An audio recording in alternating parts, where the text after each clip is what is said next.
Hai,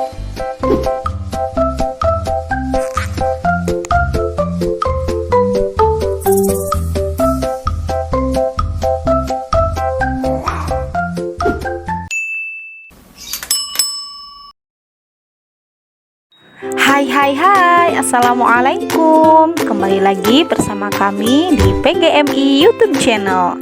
Kali ini kami dari kelompok 5 yang terdiri dari Eli Nuraini, kemudian ada Wafa Latifatul Hasanah, lalu ada Dina Aliani. Kami akan membahas materi mengenai kurikulum merdeka. Selamat menyaksikan. Yang pertama, kita akan membahas mengenai pengertian kurikulum merdeka. Apa ya kurikulum merdeka itu?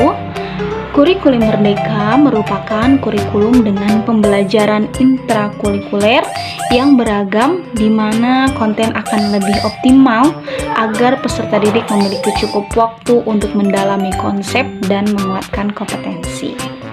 Jadi guru memiliki keleluasan untuk memilih berbagai perangkat ajar sehingga pembelajaran dapat disesuaikan dengan kebutuhan belajar dan minat bakat peserta didik. Kurikulum merdeka juga memberikan keleluasan kepada pendidik untuk menciptakan pembelajaran yang berkualitas yang sesuai dengan kebutuhan dan lingkungan belajar peserta didik. Selanjutnya ada karakteristik kurikulum merdeka. Simak baik-baik ya. Yang selanjutnya karakteristik kurikulum merdeka. Terdapat 3 karakteristik kurikulum merdeka. Yang pertama, pengembangan soft skill dan karakter. Yang kedua, fokus pada materi esensial. Dan yang ketiga, pembelajaran yang fleksibel. Nah, yang pertama, pengembangan soft skill dan karakter, seperti komunikasi atau public speaking, leadership atau kepemimpinan, problem solving atau pemecahan masalah, mandiri, jujur, disiplin, toleransi, mampu bekerja sama, serta mandiri. Yang kedua, fokus pada materi esensial dan mengembangkan kompetensi peserta didik pada fasenya, serta proses pembelajaran diharapkan lebih mendalam serta bermakna, tidak terburu-buru dan menyenangkan. Yang selanjutnya, yang ketiga, yang terakhir, pembelajaran yang fleksibel. Selanjutnya ada profil pelajar Pancasila dalam kurikulum merdeka. Terdapat 6 karakter profil pelajar Pancasila. Yang pertama, beriman, bertakwa kepada Tuhan Yang Maha Esa dan berakhlak mulia. Kemudian yang kedua ada mandiri, yang ketiga bernalar kritis, yang keempat kreatif, yang kelima bergotong royong, dan yang terakhir berkebinekaan global.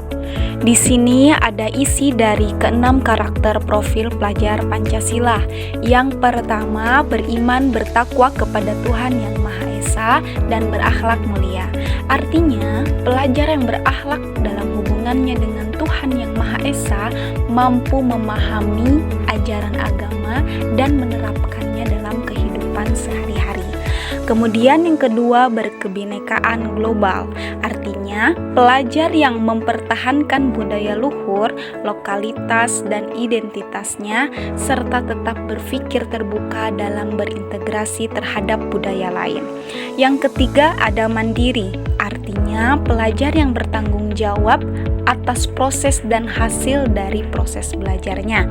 Kemudian yang keempat ada bernalar kritis. Artinya, pelajar yang bernalar kritis mampu secara objektif memproses informasi baik secara kualitatif maupun secara kuantitatif. Selanjutnya ada bergotong royong. Artinya, pelajar yang memiliki kemampuan untuk melakukan kegiatan bersama-sama dengan sukarela. Dan yang terakhir ada kreatif, artinya pelajar yang kreatif mampu memodifikasi dan menghasilkan sesuatu yang optimal, bermakna, bermanfaat, dan berdampak. Selanjutnya, proyek untuk menguatkan pencapaian profil pelajar Pancasila dikembangkan berdasarkan tema tertentu yang ditetapkan oleh pemerintah.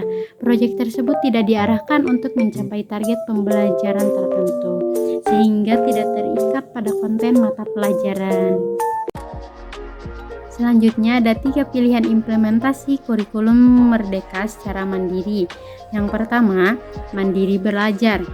Dalam mandiri belajar, satuan pendidikan menggunakan struktur kurikulum 2013 dalam mengembangkan kurikulum satuan pendidikannya, serta menerapkan beberapa prinsip kurikulum merdeka dalam melaksanakan pembelajaran dan asesmen. Nah, selanjutnya yang kedua, mandiri berubah. Pada mandiri berubah, satuan pendidikan menggunakan struktur kurikulum merdeka dalam mengembangkan kurikulum satuan pendidikannya serta menerapkan prinsip-prinsip kurikulum merdeka dalam pembelajaran dan asesmen.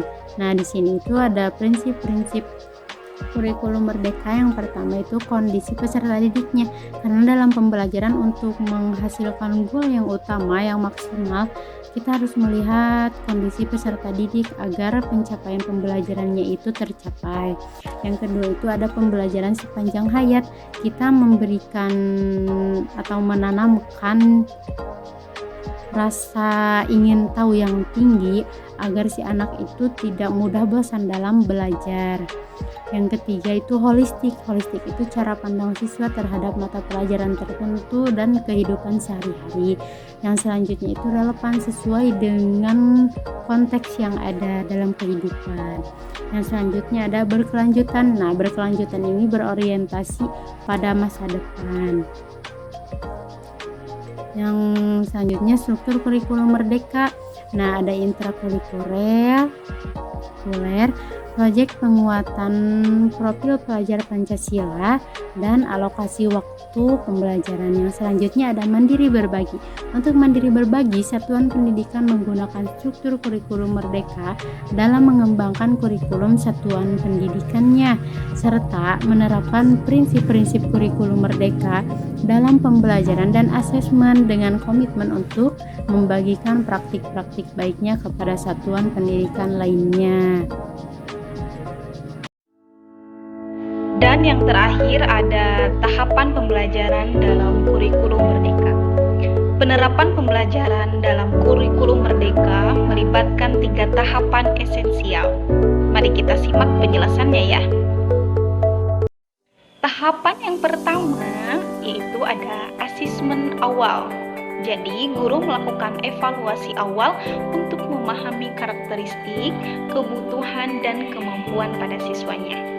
Ini biasanya dilakukan di awal tahun pembelajaran, guna untuk membantu dalam perencanaan pembelajaran ke jenjang berikutnya.